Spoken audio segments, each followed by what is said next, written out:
Hola, soy el pastor Luis Guadalupe. Qué bueno que estás con nosotros en esta ocasión. Quiero compartir una información sumamente importante para ti y para todos los que van a ver este video. Mira, voy a hablar acerca del espíritu de profecía. Quizás tú has escuchado el término espíritu de profecía. ¿Qué es el espíritu de profecía?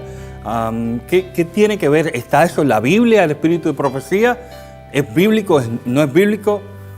¿Has escuchado también el nombre Elena G. de White? Seguro que sí. Has escuchado el nombre Elena G. de White, sus escritos, sus cartas, manuscritos, en fin. Pero Elena G. de White, ¿quién fue? ¿Por qué yo debo de leer sus escritos? ¿Por qué debo de leer sus libros o sus consejos? ¿Será relevante sus escritos para hoy, para la juventud del siglo XXI? Bueno, te invito para que puedas estar conmigo a través de estos talleres que voy a estar compartiendo, para que veas lo importante, lo interesante de lo que es el espíritu de profecía para los jóvenes y también para los adultos. La primera parte de este video, yo voy a trabajar exactamente el espíritu de profecía. ¿Sabes que esta expresión espíritu de profecía está en la Biblia? Apocalipsis 19:10, voy a estar leyendo directamente de aquí, del computador. Apocalipsis 19:10 dice: y me postré a sus pies para adorarle. Y él me dijo: mira, no lo hagas, yo soy siervo tuyo, igual contigo, y de tus hermanos que retienen el testimonio de Jesús. Escucha bien ahora. Adora a Dios, porque el testimonio de Jesús es el espíritu de profecía. Fíjate que Apocalipsis nos enseña que el testimonio de Jesús es lo mismo que el espíritu de profecía. Interesante, espíritu de profecía, para que podamos ya colocar la base de definición de esta frase, espíritu de profecía. Significa el método que Dios estableció para poder comunicarse con el pueblo. Es decir, Dios se comunica con el pueblo, pero entre medio tiene a un ser humano que Él lo escoge, y a ese se le conoció como el profeta.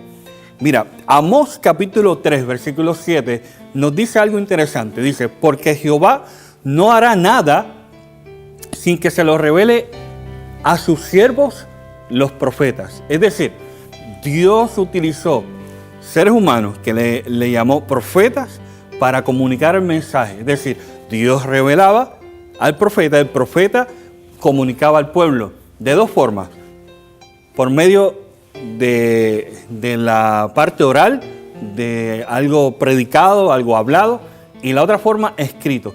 Gracias a esos dos métodos es que hoy nosotros nos llega la palabra de Dios. Así que Dios revela sus secretos a los profetas y los profetas lo comunican al pueblo.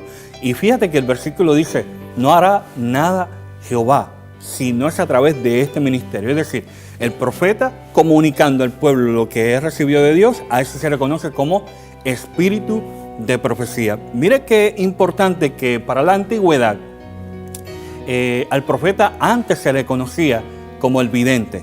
Eso lo encontramos en 1 Samuel capítulo 9, versículo 9. Es decir, al que hoy se le llama profeta, dice la Escritura, antes se le conocía como el vidente. ¿El vidente viene de qué?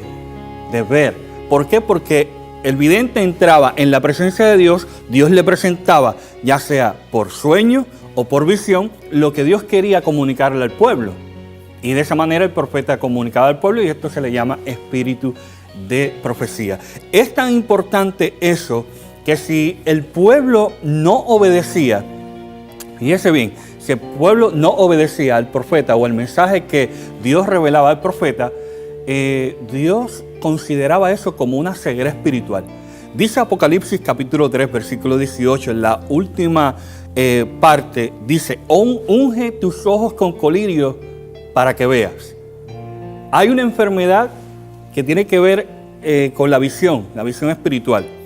Y esa enfermedad se produce cuando nosotros no seguimos la palabra de Dios o no seguimos los consejos del profeta. Por lo tanto, en Apocalipsis Dios le aconseja a la iglesia: unge tus ojos con colirio para que veas. ¿Por qué? Porque hay una enfermedad. Curiosamente, el pueblo no quiso seguir los consejos del profeta, y para Dios eso se llama ceguera espiritual.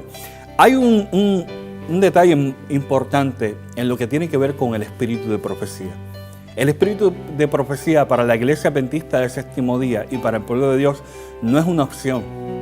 El espíritu de profecía representa una de las señales de que somos el pueblo escogido por Dios para llevar un mensaje y una misión especial antes de que Cristo venga. Dice Apocalipsis capítulo 14, aquí está la paciencia de los santos, los que guardan los mandamientos de Dios y tienen el testimonio de Jesús. Fíjate, dos características del pueblo que Dios viene a buscar. Guardan los mandamientos y tienen el testimonio de Jesús. Interesantísimo. O sea, el espíritu de profecía no es una opción, es algo que es sumamente importante como pueblo escogido por Dios. Por lo tanto, espíritu de profecía, el método que Dios escogió para comunicar al pueblo, es uno de los ministerios más maravillosos que Dios le ha dado a su iglesia. Pero ¿cómo puedo saber que la Iglesia Adventista ha recibido este ministerio? Pues ¿sabes qué? Este ministerio se cumplió en la persona de Elena G. de White. ¿Sabes que Dios la escogió cuando ella tenía 17 años? Sí, Dios la llamó. Ella no tenía estudios, no tenía preparaciones académicas. No obstante a eso, en uno de los talleres que voy a estar compartiendo contigo, nos vamos a dar cuenta de cuán maravillosos fueron las revelaciones que Dios le ha entregado a Elena G. de White.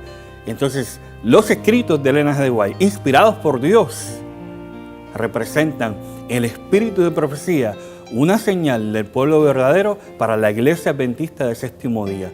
Por eso hoy quería compartirte dos puntos importantes. Primero, ¿qué es el espíritu de profecía?